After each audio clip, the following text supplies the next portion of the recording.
May mga magulang na nag-iisip na, bakit ko pag-aaralin yung mga estudya, mga wataakan si isa madrasa? Pag dun sa madrasa na pag may namatay, natatawagin. Pero gusto nila mag-English na lang, wala nang madrasa. Parents, that is not. You know, I was in the DepEd now not because of my English knowledge. I was in DepEd now because of Alif, because of the Huruful Hija. Because of the Islamic knowledge that I have when I used to be in Zaid bin Thabit.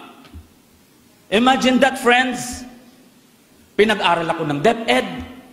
Pagkatapos akong pag-aralin ng DepEd, pinagtrabaho sa DepEd.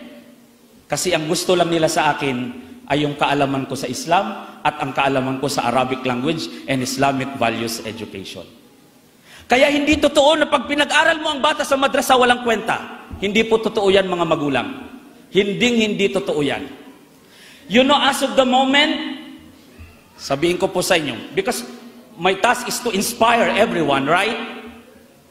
Mga magulang, I was able to travel around Philippines for free by DepEd, and it is because of the Quran. And it's because of the Alif that I have learned in the Zaid bin Thabit. Not because of the English that I have obtained. No. I was able to perform Hajj with my parents.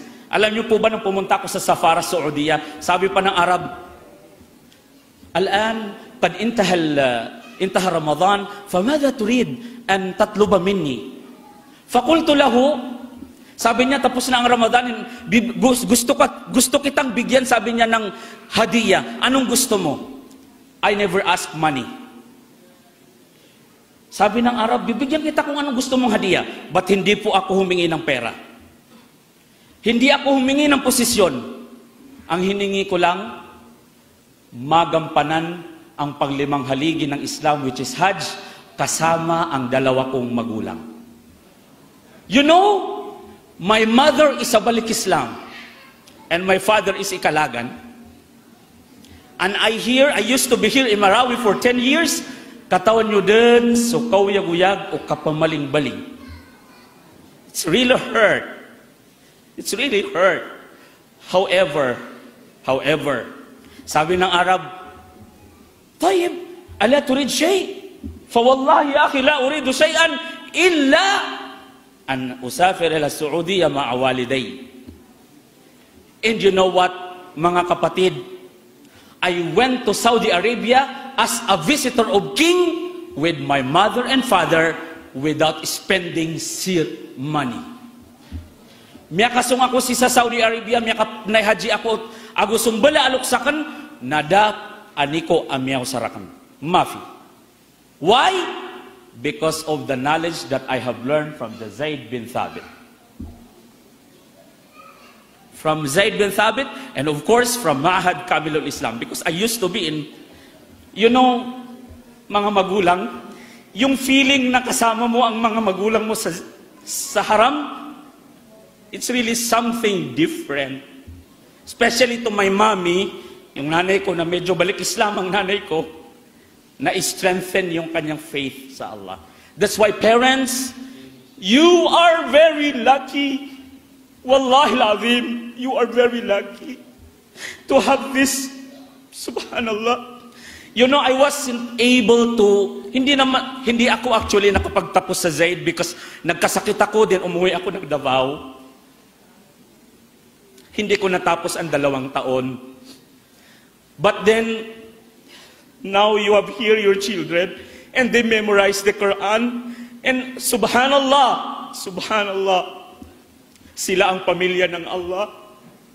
And everyone, bawat isa gustong pumasok ng paraiso, and you have now the ticket. You have now the ticket, parents. So please, wag lang yung English ang iniisip natin. Isipin natin yung buhay sa mundo, naguswaya man yan nakapagintaw sa alungan na mauri. Si sa madrasa, na san pagkatuon so birul walidain, san pagkatuon so langulang wanapantag ko agamaak, mipagintaw o manusia ko dunia, ako pa kay ay kasuldian si ko surga o Allah. That's why parents, You are very lucky. I heard that our ulama a while ago, he said, the mother that's actually have the hafidh, he or she will be having the crown in the day of resurrection. Now, to you graduates, it is not important that you have all the knowledge. Hindi importante na mapasa inyo ang lahat ng kaalaman. Ang mahalaga, you have this and you have this. يَوْمَ لَا يَنْفَعُ مَالٌ وَلَا بَنُونَ إِلَّا مَنْ أَتَى اللَّهَ بِقَلْبٍ سَلِيمٍ. On the day of resurrection, money is nothing, everything is nothing, except for those who have clear heart. Kailangan yung ating nasasaulo, ang ating nasasaulo ay isa puso natin. Hindi importante yung nagkaroon ka ng kaalaman at dahil nagkaroon ka ng kaalaman na naging mayabang ka. Sabi mo, who are you? I am hafidh. Ustad ka lang naman eh. Ako hafidh ako. No, no, no. Because you know when we say iman, qawlun bil lisan, wa'tiqadun bil qalb, wa amalun bil jawarih. And that is my message, and to you, my graduates, you have this Quran in your mind. You have this one. You already have that one. Meron na kayo niyan. Ngayon, i-develop nyo kung paano nyo ma-internalize yung inyong kabisado. Kasi, kapag hindi natin naisa sa puso, ay mahirap nating maisabuhay. Parang kalhimar yahmilu asfara. We don't like that one. We want someone, gusto natin yung nakamemorize, na isa sa puso at na isa sa buhay. Yan ang pinakamahalaga. Now, I would like to end my message into a knowledge. I hope that you will not forget this one. Sana hindi nyo po makalimutan, mga mag-aaral. Yung halaga ng 20 pesos at yung 5 pesos na coin. Ang 20 pesos, kung itahas mo siya sa baba at babagsak siya, walang tunog. Tama? Kapag ihagis natin sa taas yung 20 pesos or 50 pesos, yung papel, pagbagsak sa baba, walang tunog. Pero ang 5 piso,